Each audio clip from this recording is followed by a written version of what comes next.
Film diawali dengan memperlihatkan seorang pemuda bernama Chan, seorang pedagang roti kukus yang setiap hari berjualan di dekat persekolahan. Hingga di suatu waktu terlihat seorang nenek dan cucunya yang sengaja mampir untuk membeli roti yang dijual oleh Chan. Dan diberitahu kalau cucu nenek ini bernama Wing, dan sebentar lagi ia akan lulus sekolah. Di sini terlihat Chan yang terus saja melihat ke arah Wing, karena ternyata ia merasakan adanya getaran cinta pada pandangan pertama. Sementara sang nenek yang menyadari kalau Chan terus saja menatap cucunya, ia pun sempat kesal karena Chan malah seperti itu.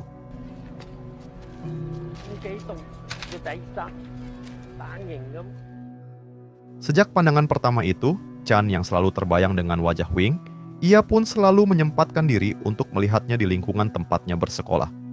Bahkan di suatu malam, ia berinisiatif membantu sang nenek mencari Wing, karena diketahui sejak tadi siang Wing tak kunjung pulang.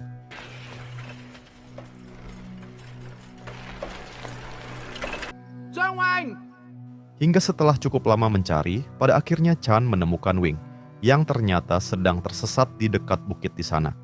Lalu dengan segera ia membawa Wing kembali menemui neneknya, karena ternyata Wing ini adalah seorang disabilitas mental, sehingga sering lupa jalan pulang dan berperilaku sedikit aneh.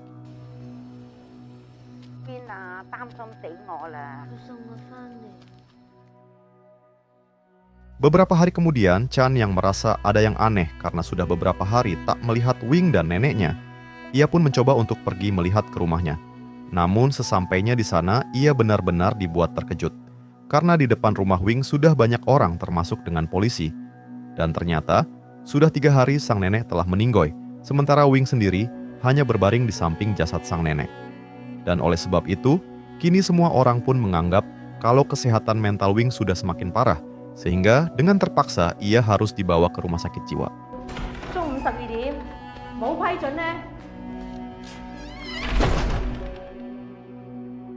Pada malam harinya terlihat Chan yang diam-diam mendatangi rumah sakit tersebut, karena sekarang ia berniat akan membawa Wing untuk kabur. Dan beruntungnya, kamar rawat Wing berada di belakang rumah sakit, sehingga Chan bisa dengan mudah membawanya pergi dari sana.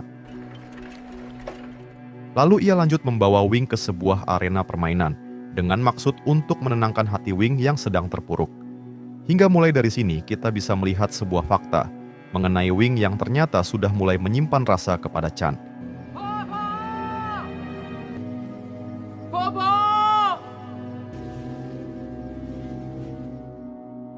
Setelah dari sana dan ketika Chan mengantarkan Wing ke apartemennya, terlihat pintu apartemen tersebut yang masih dalam keadaan tergembok oleh para polisi.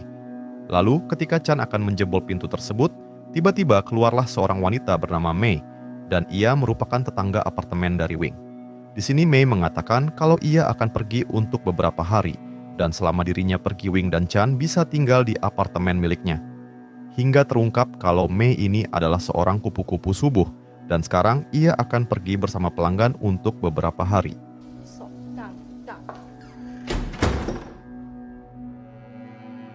Tak lama setelah Mei pergi, Chan tak sengaja melihat Wing yang tengah mandi. Namun Chan yang soleh, ia tidak berpikir hal kotor, dan ia malah memilih untuk mencari makanan di sekitar apartemen. Namun dari sinilah, awal mula semua keberutulan itu akan terjadi kepada Wing dan juga dirinya. Beberapa menit setelah Chan keluar, terlihat Wing yang baru selesai mandi, dan bersamaan dengan itu tiba-tiba pintu kamar ada yang mengetuk. Di sini Wing yang pada awalnya mengira kalau yang datang itu adalah Chan, tanpa ragu ia pun segera membukakan pintunya. Namun ternyata yang datang adalah seorang pria tak dikenal bernama Yong, yang langsung mengeluarkan sejumlah uang, karena mengira kalau Wing adalah kupu-kupu subuh, anak buah Mei. Lalu dengan tega ia pun langsung meluapkan kepada Wing, yang padahal saat itu Wing tampak begitu sangat ketakutan. Namun beruntung Chan yang sudah berada di seberang jalan apartemen, ia sempat melihat Yong dari arah jendela, sehingga segera kembali lalu tanpa ragu menghajarnya.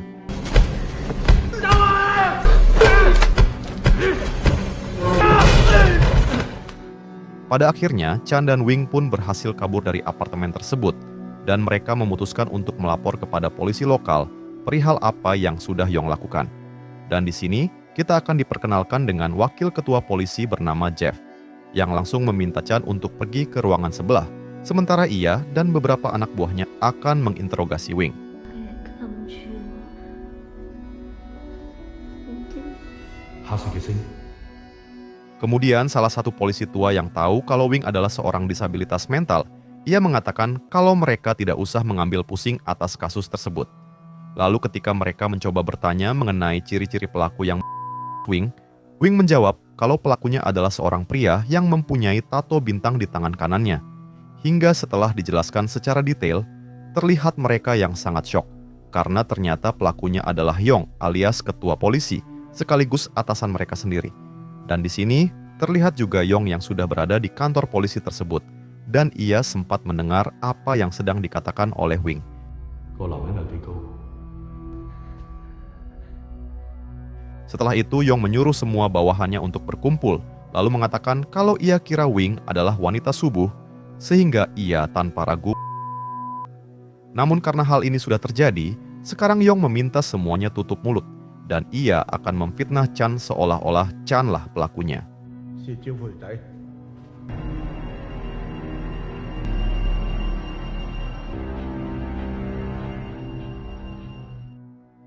Tak lama setelah itu, satu anak buah Yong mencoba memojokkan Chan dengan beberapa pertanyaan yang tidak masuk akal. Namun, tanpa sengaja ketika Chan melihat foto Yong di atas meja, seketika saja ia sadar kalau para polisi pasti berniat ingin menjebaknya. Hingga setelah mengetahui itu, Chan pun berusaha kabur dengan membawa Wing, namun sayangnya ia tidak berhasil, lalu disaksa oleh mereka. Bahkan yang lebih parahnya lagi, para polisi itu malah Wing secara bergantian. Dan itu mereka lakukan di depan mata kepala Chan sendiri.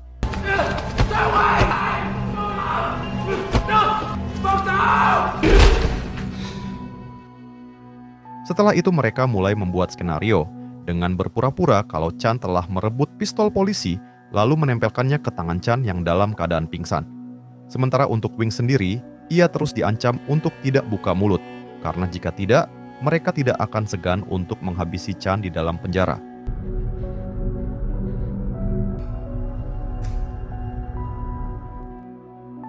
Kemudian, saat di persidangan, para oknum polisi tersebut memberikan keterangan palsu sesuai rencana mereka sebelumnya. Dan karena itu, pada akhirnya Chan pun harus mendekam di dalam penjara selama 6 bulan karena dianggap telah menyerang pihak berwajib. Hingga selama mendekam di dalam penjara, terlihat Chan yang terus berusaha menghapus sidik jarinya. Dan itu menandakan kalau ia sedang merencanakan sesuatu saat sudah terbebas nanti.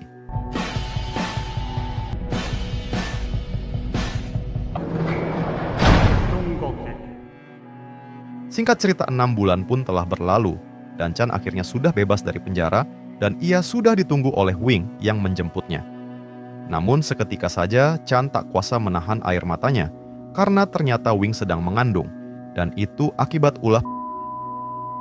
Hingga hari demi hari terlihat mereka yang tampak sedikit bahagia karena sekarang mereka telah kembali bisa bersama untuk memulai hidup baru. Namun dendam di masa lalu tidak bisa hilang begitu saja karena cepat atau lambat Chan akan membalas para oknum polisi tersebut. Kemudian adegan berpindah dan memperlihatkan seorang wanita hamil yang sedang berbelanja dan diketahui kalau wanita itu adalah salah satu istri dari oknum polisi anak buah Yong. Lalu setelah ia pulang ke rumah, terlihat suaminya yang bernama Ting Zai yang juga baru pulang dan langsung memanggil sang istri. Namun bersamaan dengan itu, tiba-tiba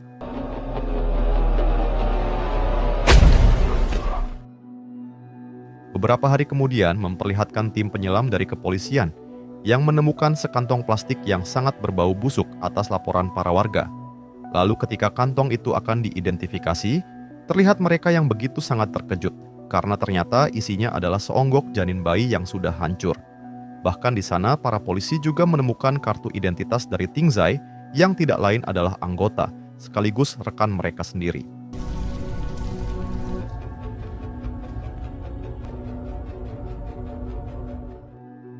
Kemudian mereka pun memutuskan untuk mendatangi rumah Ting Zai.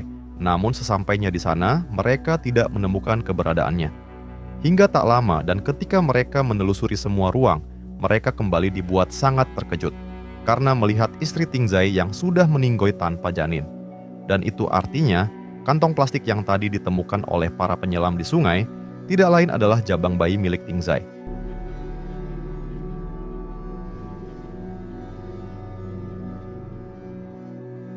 Di waktu yang sama memperlihatkan si polisi tua yang saat itu baru saja selesai jalan-jalan bersama istri mudanya yang tengah hamil. Lalu ketika polisi tua itu hendak membawakan istrinya minuman, seketika ia dibuat sangat ketakutan karena melihat sang istri yang terus menatap ke arah jendela. Beberapa puluh menit setelah itu, si polisi tua mencoba menghubungi rekan polisinya. Namun saat diangkat, si polisi tua tidak mengatakan apapun. Dan karena itu, kini mereka pun memutuskan untuk langsung mengecek ke rumahnya karena mereka beranggapan ada yang tidak beres. Namun sesampainya di sana, mereka kembali dibuat terkejut karena melihat istri si polisi tua yang sudah meninggoy dalam keadaan yang sama seperti kasus sebelumnya. Bahkan, mereka juga melihat si polisi tua rekan mereka yang juga sudah koit di dalam sebuah bak yang berisi air panas.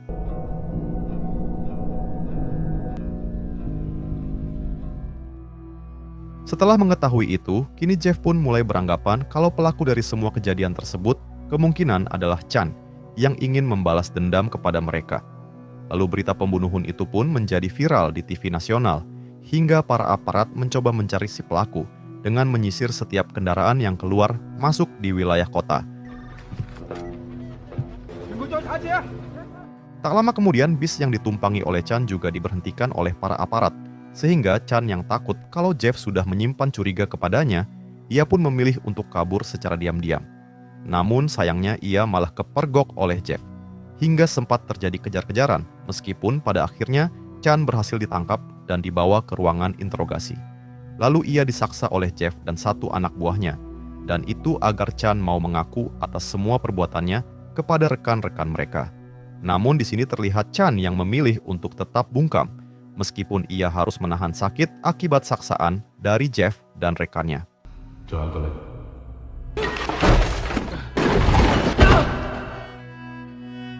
Di sisi lain, Wing yang sedang berada di rumah, ia tak sengaja melihat berita di TV yang mengabarkan kalau Chan sekarang ditangkap atas tuduhan pembunuhan kepada anggota polisi dan juga keluarganya. Dan tentu saja hal itu membuat Wing menjadi sangat kecewa, karena secara tidak langsung ia akan kembali berpisah dengan Chan, alias satu-satunya orang yang ia cintai. Lalu karena itu, kini Wing pun segera menghubungi polisi, namun setelah tersambung ia malah menjatuhkan telepon tersebut. Dan ternyata, Wing sengaja melakukan hal itu karena sekarang berniat untuk menghibisi janin di dalam perutnya dengan menggunakan sebuah pisau.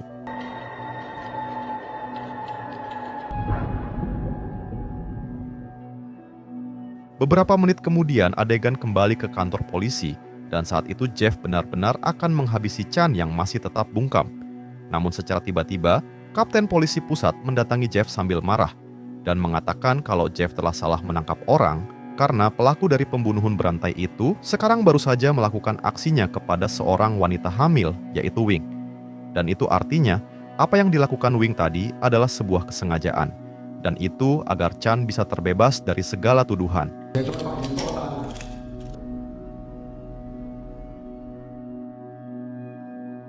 Kemudian Kapten Polisi itu langsung bertanya kepada Chan mengenai kenapa Chan malah kabur saat diadakan razia oleh kepolisian. Lalu di sini Chan menjawab kalau ia bukan pertama kalinya dijebak oleh para oknum polisi yang benar-benar sangat dan juga. Hingga setelah Kapten Polisi mendengar itu dan ditambah tidak adanya bukti apapun, akhirnya Chan pun dibebaskan dari segala tuduhan. Di sisi lain, anak buah Jeff menyarankan agar mereka berkata jujur saja kepada Kapten Polisi mengenai Chan yang mempunyai dendam kepada mereka atas kejadian di masa lalu. Namun Jeff yang mendengar hal tersebut tentu saja ia menolaknya. Karena apabila mereka mengaku, sama saja dengan mempermalukan harga diri mereka sendiri. Lalu mereka mencoba menghubungi Yong ketua polisi yang ternyata sekarang ia sudah pensiun untuk mengatakan kalau mereka berencana akan menghabisi Chan dan juga Wing secepat mungkin. Sementara di tempat lain, Chan sendiri berencana akan membawa Wing kabur dari rumah sakit tersebut sebelum para oknum polisi itu melakukan sesuatu kepada mereka. Namun ketika Chan dan Wing baru saja hendak pergi, mereka malah kepergok oleh Jeff hingga terjadilah aksi kejar-kejaran.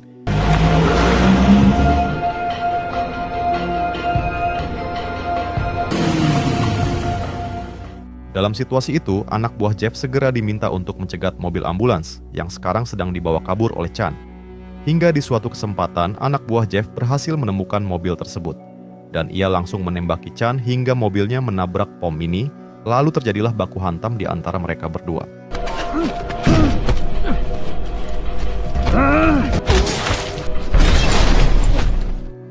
Kemudian terlihat Jeff yang tiba-tiba datang ke sana, dan ia langsung berniat untuk menabrakkan mobilnya ke arah Chan. Namun untungnya, Chan yang gerak cepat berhasil menghindar, hingga terjadi lagi aksi kejar-kejaran antara mereka. Pada akhirnya, dan setelah lama kejar-kejaran, Chan pun berhasil tertangkap dan langsung dihajar habis-habisan oleh Jeff. Namun dalam keadaan terpojok, Chan tak sengaja menemukan sebuah plat besi. Lalu tanpa ragu, ia pun langsung menghabisi Jeff yang licik dengan sangat brutal. Keesokan harinya terlihat Yong, mantan ketua polisi yang berhasil menemukan Wing di dalam mobil ambulans. Lalu tanpa belas kasih ia langsung menimbik Wing yang kala itu masih terbaring lemas. Kemudian Yong menembakkan pistolnya ke arah atas dan itu sengaja ia lakukan untuk memancing agar Chan bisa keluar dan berhadapan dengannya. Sementara Chan sendiri yang semalam ternyata pingsan, seketika ia terbangun sambil sempoyongan dan berusaha mendekat ke arah Yong. Lalu Yong yang ingin segera menyelesaikan semuanya, ia langsung menghabisi Chan dengan pistolnya sampai ia kehabisan peluru. Hingga setelah Yong melihat kalau Chan sudah lemah tak berdaya, ia mengatakan apabila Chan nanti berhasil hidup, maka temuilah dirinya dimanapun berada.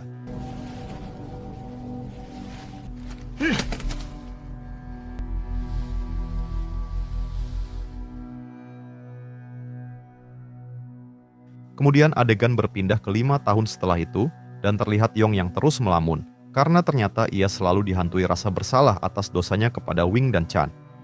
Dan diketahui juga kalau sekarang Yong tinggal di kota lain, dan mengabdikan dengan mengajar di sebuah sekolah, dan sering tampil di TV nasional sebagai relawan keagamaan.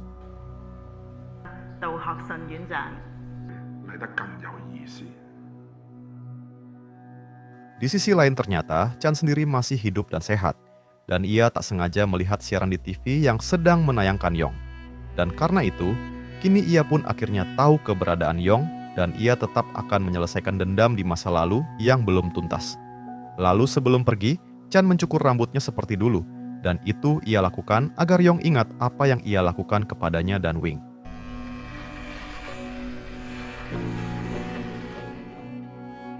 Singkat waktu, Chan pun akhirnya mendatangi Yong, yang kala itu sedang mengajari anak-anak. Sementara Yong sendiri yang menyadari kedatangan Chan, ia mencoba mengajaknya untuk ngobrol sambil mengobrol santai. Lalu sambil ketakutan, ia mencoba meminta maaf kepada Chan, dan memintanya juga untuk melupakan kejadian di masa lalu. Namun Chan yang sekarang tidak kenal dengan kata ampun, tanpa ragu ia pun langsung menghabisi Yong dengan sangat brutal.